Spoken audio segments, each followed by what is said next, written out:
ছাত্ৰ-ছাত্ৰীসকল তোমালোকৰ প্ৰথম ভোট মূল্যায়ন যেটো আছে এই ভোট মূল্যায়ন আহি পালে যেটো পৰীক্ষা বেছি দিন নাই হে এখন আগৰ কোৱেশ্চন পেপাৰ প্ৰিভিয়াস ইয়াৰ কোৱেশ্চন পেপাৰ যিখনৰ পৰা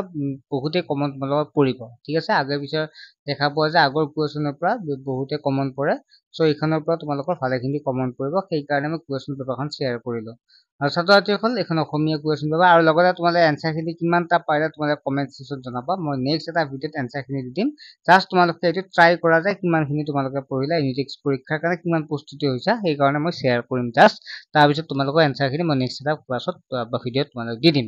ইয়াৰ বাবে তোমালোকক জনাব বিচাৰো যে ছাত্ৰ-ছাত্ৰীসকলৰ এটা ভাল খবৰ তোমালোকে যে অনলাইন টিউচন ল'ব বিচাৰা তেতিয়াহলে আমাৰ লগত যোগাযোগ কৰিবা যেটো নাম্বাৰ আছে WhatsApp নাম্বাৰ এই নাম্বাৰটো SMS কৰি তোমালোকে সোনকালে যোগাযোগ কৰিবা ঠিক আছে য'ত ম্যাথ সায়েন্স সোশ্যাল সায়েন্স আৰু ইংলিশ পঢ়াব পাৰিবা য'ত মাহেলী মাত্ৰ 99 টকা বৰ্তমান অফাৰ চলি আছে তাতকৈ কমতে তোমালোকে পঢ়িব পাৰিবা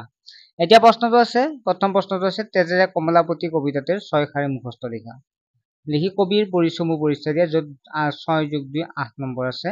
অতি সমূহ উত্তৰ দিয়া য'ত 10 টাত তোমালোকৰ 1 × 10 আছে চহকী মানুহজন কোন দেশৰ আছিল আনন্দৰাম বৰুৱা ক'ত জন্ম হৈছিল যশোদাই কৃষ্ণক পুৱা কিয় জগাই দিছিল ঐচ্ছিক সম্পদৰ সম্পত্তি উত্তৰাধিকাৰী কোন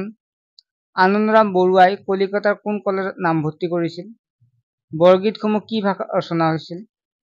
বিলাতৰ পৰা ঘূৰি আহি আনন্দৰাম বৰুৱাই প্ৰথমে কোন জিলাত যোগদান কৰিছিল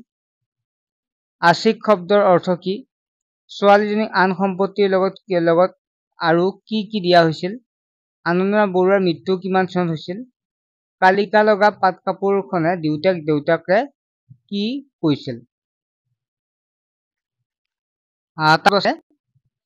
উত্তৰ লিখা যিকোনো তিনিটা 2 × 3 6 নম্বৰ আছে ABILSC ৰ সম্পূৰ্ণ নামটো ইংৰাজীত লিখা নেক্সট বৰগীত ৰচনা কৰা মহাপুৰুষ দুজনৰ নাম লিখা বাপেকে ছোৱালীজনীক দিয়া বন কৰা পাট কাপোৰখনৰ বিশেষত্ব কি আছিল আনন্দৰাম বৰুৱাৰ পিতৃ মাতৃৰ নাম কি লিখা নেক্সট হৈছে শব্দ অৰ্থ লিখা যিকোনো পাঁচটা প্ৰচলিত চহকী সুশোভিত অধ্যাৱসায় অৱদান মনীষী মন্থন 5 নম্বৰ আছে খালি ঠাই পূৰ কৰা 1 × 6 কালি মই তেজপুৰলৈ কি হ'ব তোমালোকে লিখিবা এটো মই এনসাৰখিনি নেক্সট ক্লাছত কৈ দিম তেতিয়া তোমালোকে মিলাই চাবা কিমানটা হৈছে লৰাবিলাকে খেলপথাৰত বল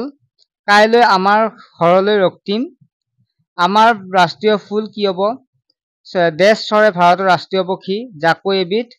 দেশ মৰা সজুলি কি হ'ব তোমালোকে জানাই তথাপিতো মই তোমালোকক নেক্সট ক্লাছত বাৰু মই এনসাৰখিনি কৈ দিম তোমালোকে জাস্ট কিমানটা পাৰিলা তোমালোকে কমেন্ট সেকশনত কিন্তু কবলৈ নাপাহৰিবা ঠিক আছে কিমান আগবাঢ়িছে তোমালোকে গম পাবা এটা শব্দত প্ৰকাশ কৰা যিয়ে ৰাতি নেদেখে যাক সহজে লাভ কৰিব নোৱাৰি একে শ্ৰেণীত পঢ়া লুৰে সজুলি গঢ়তা পনীয়া গাখীৰ দিয়া গাই 7 নম্বৰ হৈছে বিপৰীত শব্দ লিখা যিকোনো পাঁচটা আশীৰ্বাদ পণ্ডিত আনন্দ অক্ষম কৃপণ উচ্চ ব্যয় ক্ৰিয়াপদ কাক বোলে কেই প্ৰকাৰ কি প্ৰতিটোৰ উদাহৰণ দিয়া ছাত্ৰছাত্ৰীসকল আশা কৰোঁ তোমালোকে বুজি পালা একেবাৰে সহজ হয় প্ৰশ্নখন গতিকে তোমালোকে ভালদৰে পৰীক্ষাটো দিবা ইনটেক্স পৰীক্ষাটো ঠিক আছে নেক্সট এটা ভিডিঅ'ত লগ পাম চেনেলটো সাবস্ক্ৰাইব কৰি ৰাখিবা ইয়াত আমি ডিসকাস কৰিম আটাইখিনি কোৱেশ্চন আনসাৰ কৰি দিম আমাৰ চেনেলৰ জৰিয়তে আৰু তোমালোকে অনলাইন ক্লাছত জয়েন হ'বৰ বাবে এতিয়া SMS বা ফোন কৰি তোমালোকে আটাইখিনি ডিটেইলছ ল'ব পাৰিবা ঠিক আছে বাই